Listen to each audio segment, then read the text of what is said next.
Good afternoon, veterans, and welcome to another episode of the Veterans View Show. And today we're in Columbus, Georgia at the government channel shooting this show. It's a show that you're going to love. And today's guest we have with us is retired Command Sergeant Major Grant and Sergeant Terry Brown. And today we will be talking about the retiree system and things that you really need to know about your health care. So stay tuned and watch this complete show. I guarantee you will love it. So as we take this commercial break, we'll come right back and get into this great show talking about your retiree medical benefit.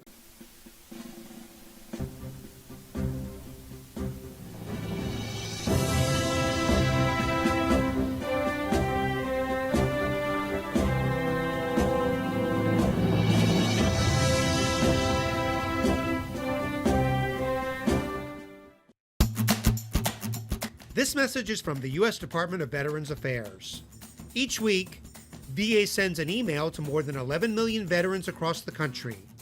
It's jam-packed with resources like free concert tickets, farming assistance, workout programs, national park passes, and veteran discounts on hundreds of services, plus access to local events for veterans and their families, and even barbecue sandwiches, all at no cost.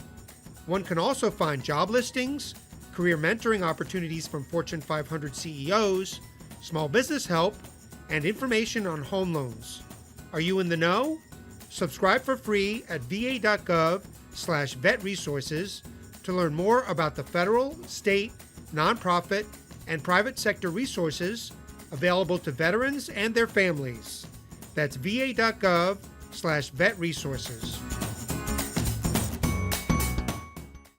Good evening, Sergeant Major or retired Grant. How are we today? Hey, things are good. Every day is a holiday. Well, tell us a little something about yourself, your military career, Okay. and where you are now in your civilian career. Well, I came in the Army in 1978, planning to stay 4 years. That 4 years turned into 32.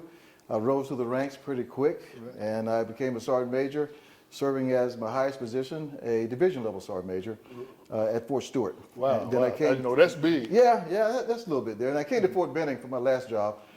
So again, I retired out of my last job, OCOI, the Office of the Chief of Infantry, where I talked about the infantry proponency and what makes the infantry works. Okay, great. I mean, it's quite a few young men and women who got to work under you. I'm sure they appreciated everything you did. But now tell us about what you're doing right now as far as your civilian job, and then go into just a spiel of the committee that you're on. Okay. Well, yeah. So it's a good story to how I got to Synovus. I was going to a meeting in the building right before I retired, and I was inquired and asked about being a banker. So I said, no, I've never done that before, but I'm an infantryman. You teach me, I can do it. So, and that survived 12 years. So I'm still with Synovus now. I serve as a retail market manager on Fort Benning. Now, the committee I serve on is the Fort Benning Retiree Council. And what we do is we connect with retirees and also veterans. And we try to keep information flowing. We also sponsor the Retiree Appreciation Day that happens every November.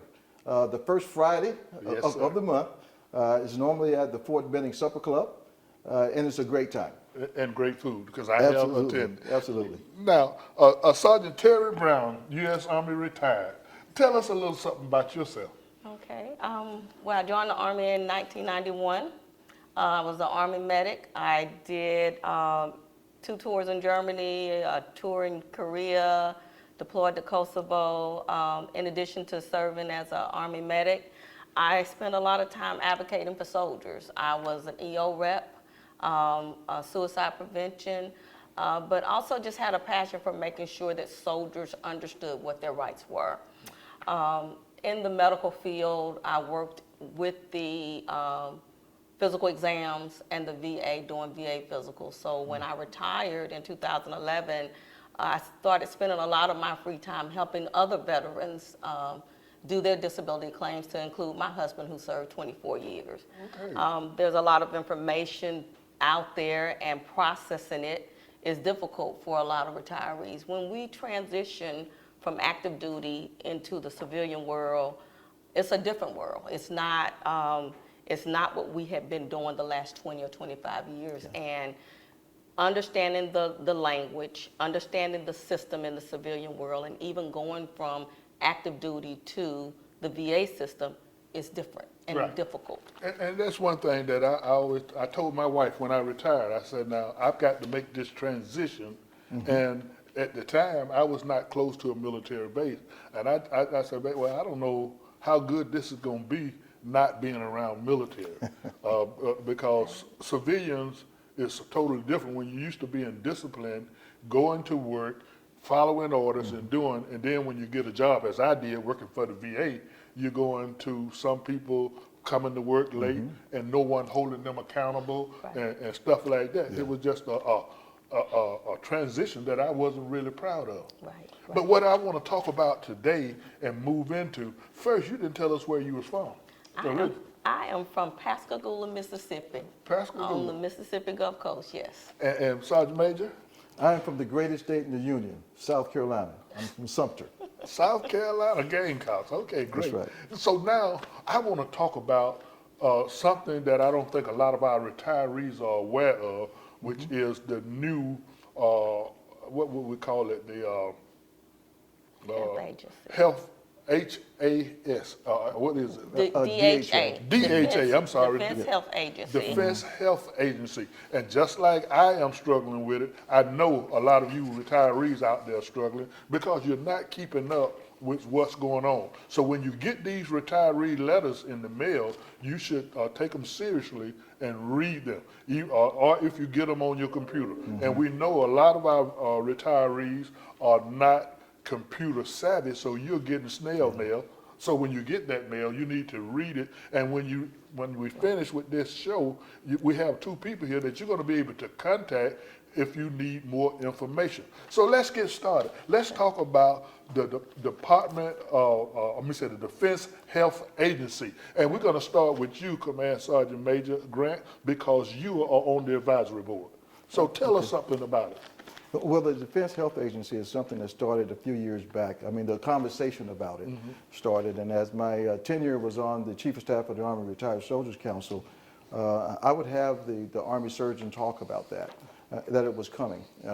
She talked a little bit about what it was designed to do, and also some of the impacts as well. So some of the impacts that we well know is it has affected appointments, it has affected staffing within the medical treatment facility. And that's been a discomforting fact for a lot of veterans and a lot of retirees that have access to health care in that building.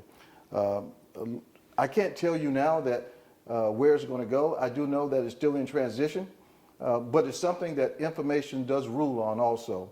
What I can tell you that appointments for me is something that I'm still able to get. Right. So I can still do that. Now there's still a lag at the pharmacy in terms of waiting to get medication. But some of that was going on even before the DHA came on the scene. Right. But I will tell you also that if we keep hope in a system evolving and changing, I think that if we continue to press our leaders, if we continue to talk to our congressmen, if we do that, and if you don't, then I want to invite you to do so. That's a good starting point for change.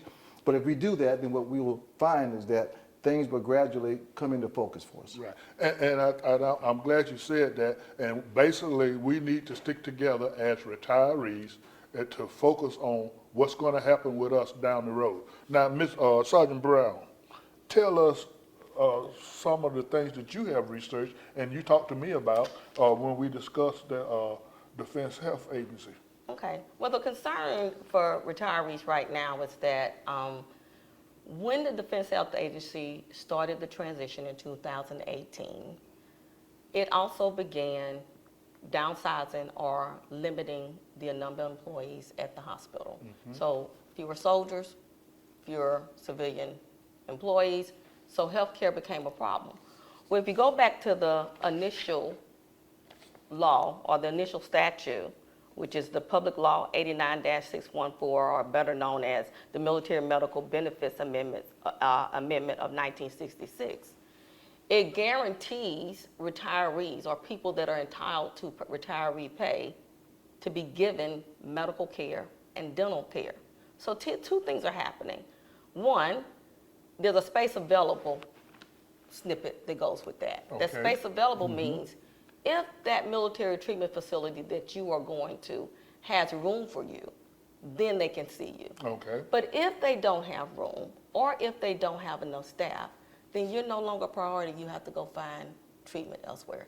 And that's just not something that was verbalized to retirees.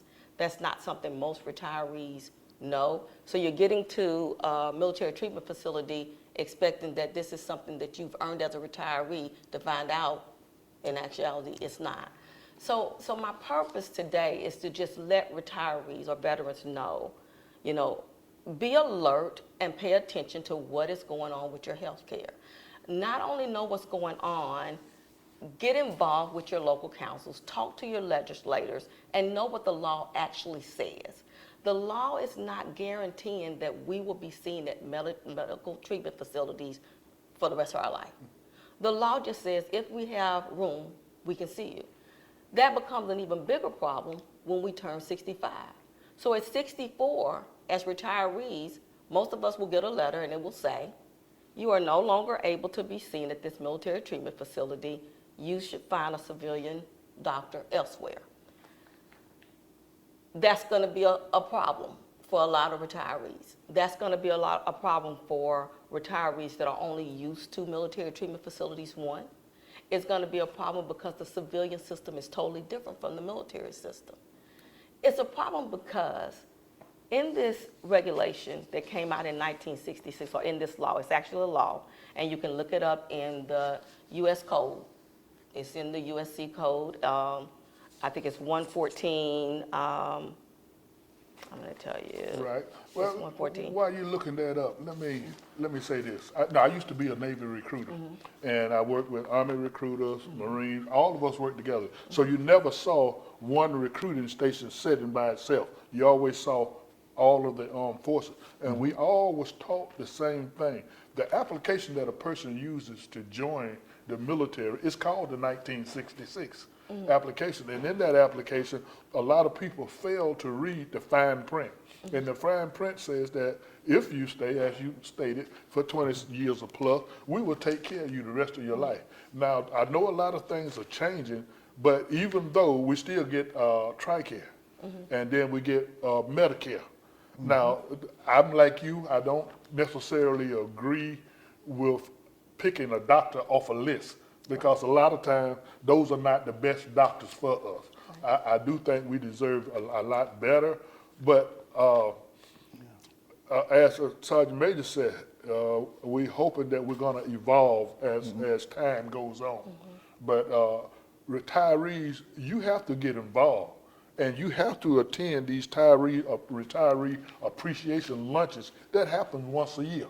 And then you can stay in touch with these people here, retired Sergeant Major Grant and retired Sergeant Terry Brown. We need to stay in touch with people who can give us information and keep us informed. Now, I noticed that you found what you were looking for, so let's continue. Well, the 89-614 can be found in USC Code 11.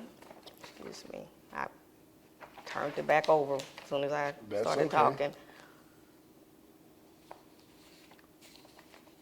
I'm sorry. Well, while she's looking for that, would you like to add anything? Yes, I think that knowledge is, all empowering knowledge is something that we all should be seeking. The Fort Benning Retiree Council is a council that does such that. It addresses the point of knowledge. It dispenses information. It seeks to gather retirees together to make sure that we're all on the same plane in terms of understanding the environment that we're living in. So that would be the first thing. So some would say that I don't know that the council exists. Well, Vernon Clemens in the Retired Reservist Office does a briefing, and when you are preparing to retire, then she mentions the council in that briefing. So there's an opportunity, but what I've seen is that some retirees tend to kind of go their own ways. But I will tell you that the information, not just in in the Fort Benning Retiree Council, but also from the Chief of Staff of the Retired Soldiers Council. Right. As that comes down the pipe, and information that flows from them, and I even send out the web link so people can click on it and go to it. They have a document called the Army Echo. Right. And some of the changes that are going to happen, they will appear Right there. in that echo. So for the people that are not, say, computer literate, then I would say you probably know somebody that is, that can go to that website, pull down the document, and put it in your hands. That's right. A daughter, a grandchild. Yeah, somebody. and then for the Retiree Appreciation Day, Verna Clemens sends out the retiree newsletter that has all the information for RSVPing to be to that event, the Retiree Appreciation Day every year. So if you have an email address that you're not connected with, then I would say that contact me or contact Terry so we can get Verna Clemens that so she can put that in her master, so when she sends out information also, Everybody that gets you would it. get it. And you know, I just want to reflect off of something you just said. When we go through our briefings and retire, a lot of times we don't pay attention. So when we don't pay attention, we lose vital information. This is true. Because I know I'm a retired Navy.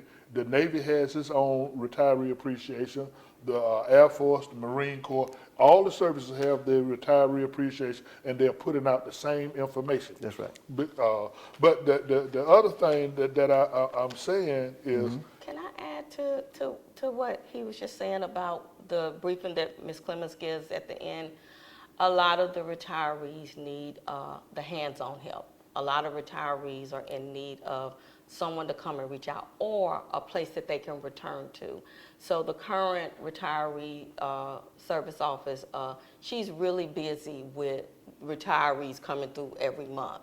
So those of us who are already retired or who have been retired a year, 2 years, 3 years, need a place that we can return to. And so one of the things that I want to begin to ask Sergeant Major Grant and Colonel Biff Hatton is if we could get a location in the retiree service where there can be a point of contact just for the retiree council, so that retirees can come and say, well, I read this, or I saw this, or I heard this, can you tell me something about it, in a relaxed environment? Because for those with PTSD or those with multiple health care issues, just staying on top of that is too much, just because they're managing healthcare issues or they're managing financial issues.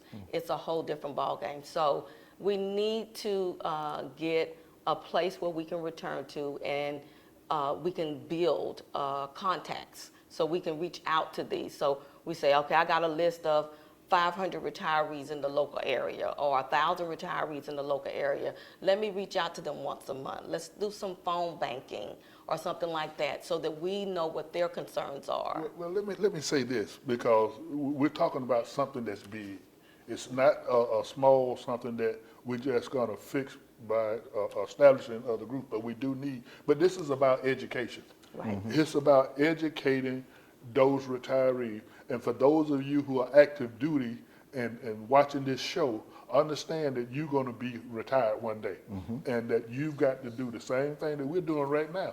It's follow, track, or what's going on with your health care. But it's more than about just that retired military person. It's about the spouse as well. Yes, sir. So the spouse have to help that Her spouse. Her spouse. Or her, yeah.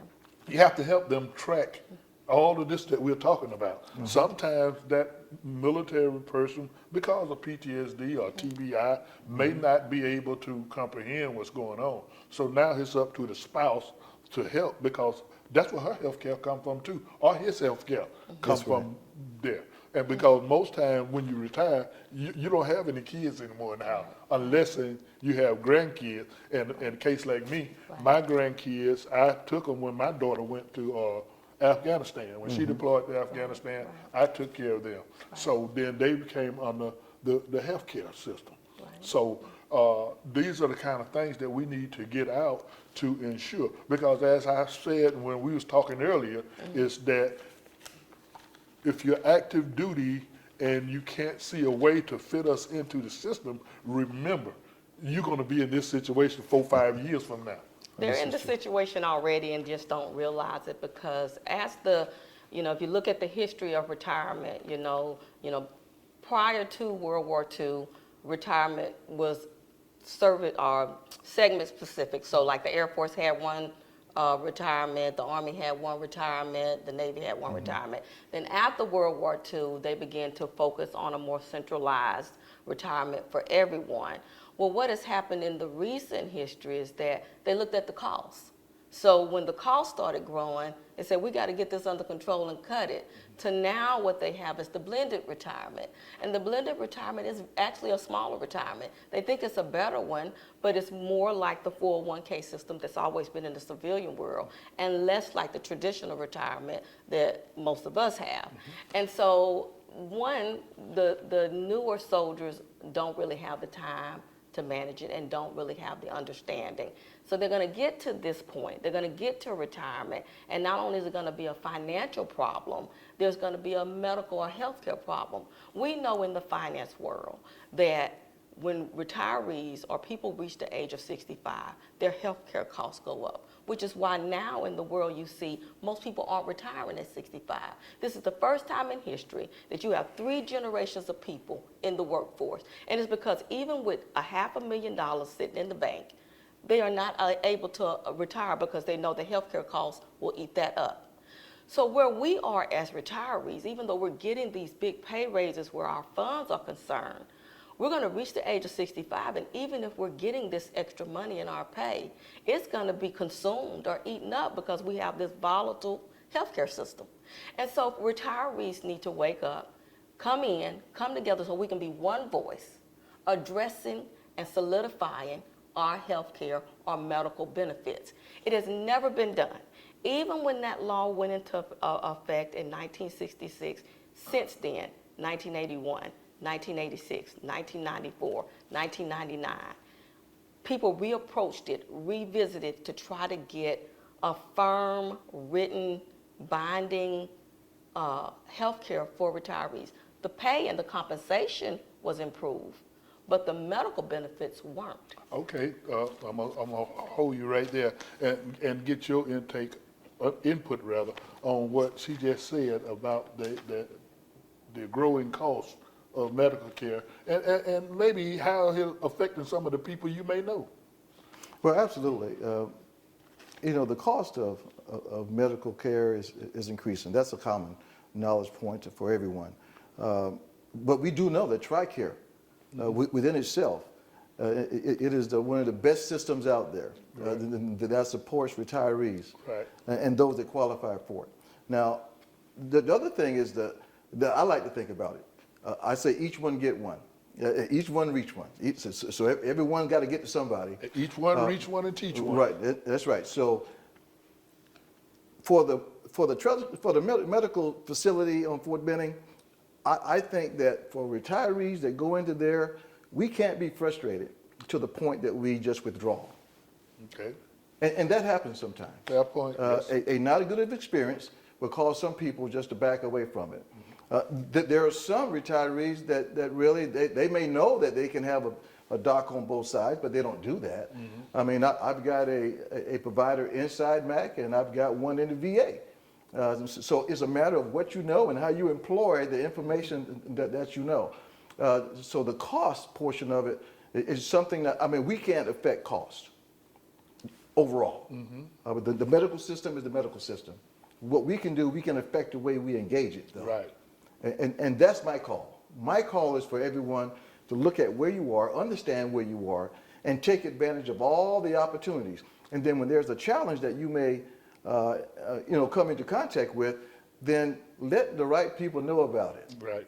Because MAC within itself has a complaint system that we can use them as a measuring point. And I would guarantee you that with every complaint system, somebody monitors it. Right. That somebody monitors the type of complaints that go into it and the responses that ultimately are done as a resolution to help it. And that helps the system, and it helps in general the population. And I want to say, and thank you for that, because TRICARE is good, and and I found in cases for myself that when I go to specialty doctors, being that I have Medicare now as well, so I have certain medicines that the military don't even buy for active duty. Yeah. They don't even purchase it for active duty. So I have to go through TRICARE Express Scripts. And Express Scripts is owned by TRICARE. So they will buy that expensive medicine, but you end up paying a copay. Yeah. And I appreciate that because I really don't want the doctor, whether it's Martin Army or the VA, telling me, well, I'm going to put you on a generic medicine because this medicine costs too much. That's right. When my heart doctor says, I want you on this medicine. And then they ask me, say, well, who going to control your medicine? The VA or Martin Army or me? And I say, you are, because you are the heart specialist. So things are going to happen. We got that ebb and flow that we have to use all the tools in the toolbox. And we have to know what's available to us. And that's where that education piece come in, where retirees have got to pay attention. And I tell you, a lot of veterans see this show. And one of the things, I get a lot of phone calls, but it's after everything has happened instead of calling before. Right. And so we also have something else that's most important to us. Right. And do you know what that is? Our sphere of influence, we have two pieces. Is our dollar is number one, and our vote is number two. That's correct. And so when we put people in office, if they're not going to fight for us, Right. then we don't need to put them in office. That's right. And I'm glad you said And that. then, but we need to know that they have only a 2-year term or a 4-year or 6-year term rather, and we can vote them out. Now, I live in the state of Alabama, and you live in Georgia. Alabama do not have a recall system.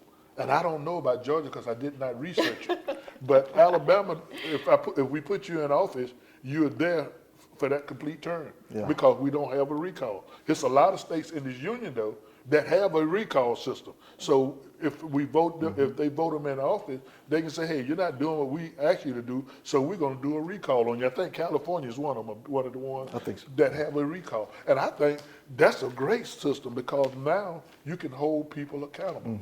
Now, you wanted to add something. I wanted to add that it is great that we have the option to be able to see off-post physicians. I'm so glad that we got to that point because there are times when deployments or just a shortage of people or staff puts us in a situation where we need that. The problem is coming when the military treatment facilities are off the table. That's my concern. I like that I have that choice to see my doctor at the hospital. I love having my primary care doctor. She is great. And I love having my off-post doctors because they work together to make sure I stay alive. But I know that the day is coming when they're going to say, okay, well, this medical treatment facility, military treatment facility is no longer available to you. That is my concern. So DHA, who is now making the decisions for all military treatment facilities, in the United States and OCONUS, we need to ask some questions. We need to find out exactly what is guaranteed and what is on the table to change. A lot has changed in the last few years. Yes, it has. Just in the time that I've retired in the past 10 years, my options and what I can do within the hospital has changed. The doctors I go to has changed. The medication I can get has changed. We need to know. So the new director of the DHA is Lieutenant General Talita Crossland. And I am sending a letter to her to say the local retirees here in the Fort Benning area need to understand what we're guaranteed. We need to understand these new costs that we're going to incur as we hit retirement age at 65. Because right now, we have a minimal cost. When I hit 64, my cost for me and my husband is going to go up 6 times. It's not going to double, it's not going to triple. It's going to be 6 times more than what I'm paying right now. And retirees need to know that because some people are going to need that time to prepare. Well, let me play devil advocate now. Okay. I don't know about 6 times, but I do know that I already draw Social Security. Okay. And I don't have to pay TRICARE anymore because they take that money out of my Social Security check, which is like $100 and some a month. Okay. So I can still go to Fort Benning, or I can go to the VA. But Okay.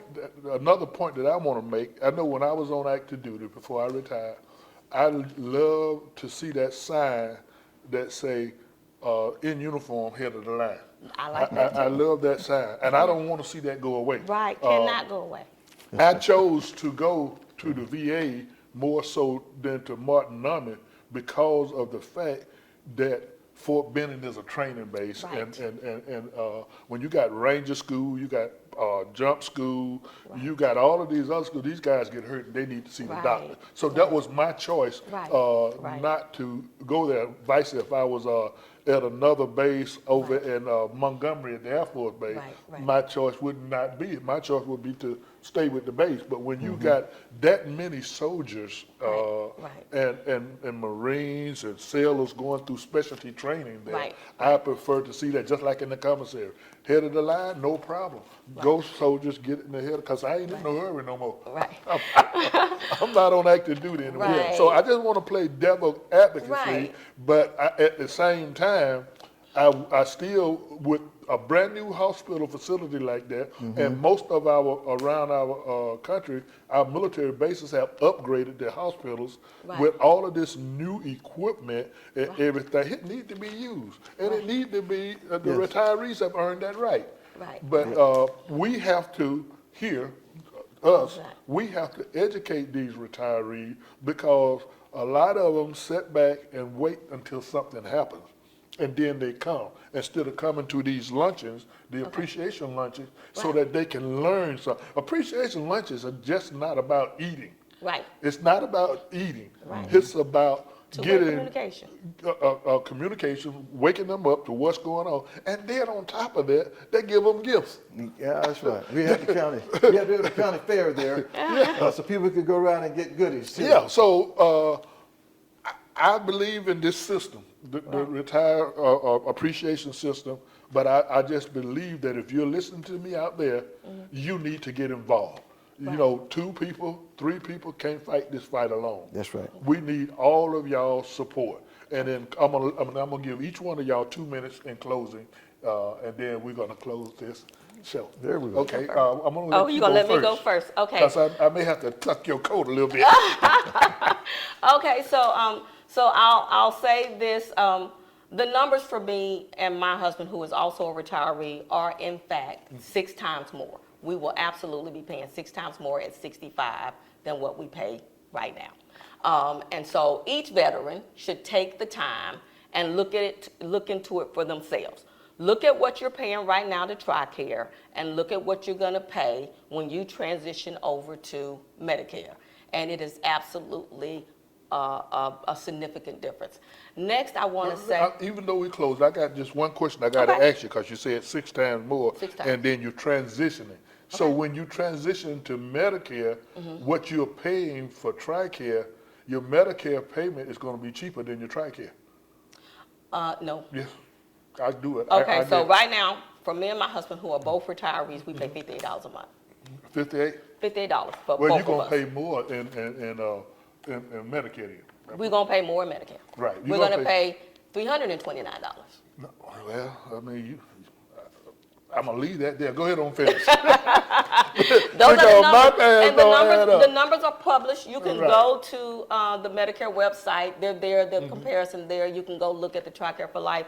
But the most important thing right now is this, is that retirees come together, that we unify and become one voice. Because DHA is making decisions for us, and we're not having a voice.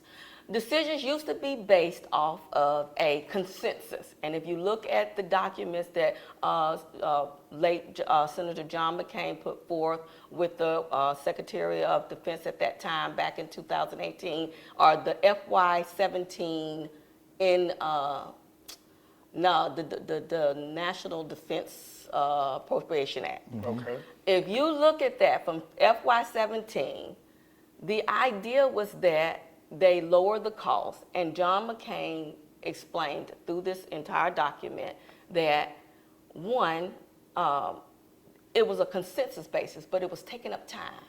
Okay. And it was holding up stuff. So they decided to do away with that. And the words are specifically this: there is no longer a need for consensus. The decision will just be made at the DHA.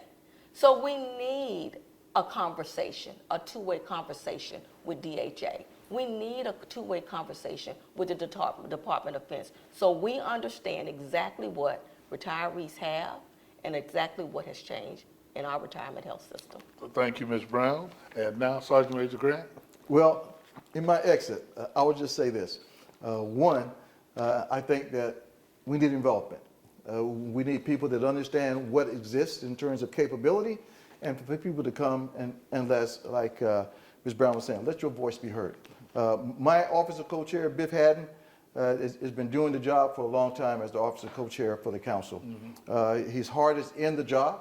He likes what he's doing, and he's very active in helping veterans and retirees. If you call him, he's there to help. I want to send a shout out to everyone who wants to be involved. I'm going to do something dangerous here. I'm going to give you my number. I know it's dangerous, but I'm going to do it anyway. Do it. 706-464-8289. If you have a question, give me a call, and I will ensure that you are linked to the right people so you can get the information so that we can be of help to you. And lastly, we do issue papers every year. If there's an issue that you think is going on with entitlements, benefits, or things of that nature, we can construct the paper, get it off Fort Benning, get it into the income world, and that document would then go to the Chief of Staff of the Army Retired Soldiers Council and be heard at that council level. And that information would then be passed on to the Chief of Staff of the Army. Now, if you want to get your voice heard, that's the way to do it. That's the way to do it. So I say, as Ms. Brown was saying, let us partner together. Partner together. And I'm going to give Ms. Brown an opportunity right quick to give her email address or phone number if you want someone to contact you. Okay, my email address is Terry, Terri, _I_Brown at yahoo.com. Please reach out. Let's come together so that we can be one voice protecting our healthcare benefits. Okay. Can I do one more? Yes, sir. And I'm going to take every excuse off the table. I'm going to give you my email address too. If you want to contact me, then you can contact me at williamgrant@synovus.com. That's the bank. Y'all know the bank. So williamgrant@synovus.com.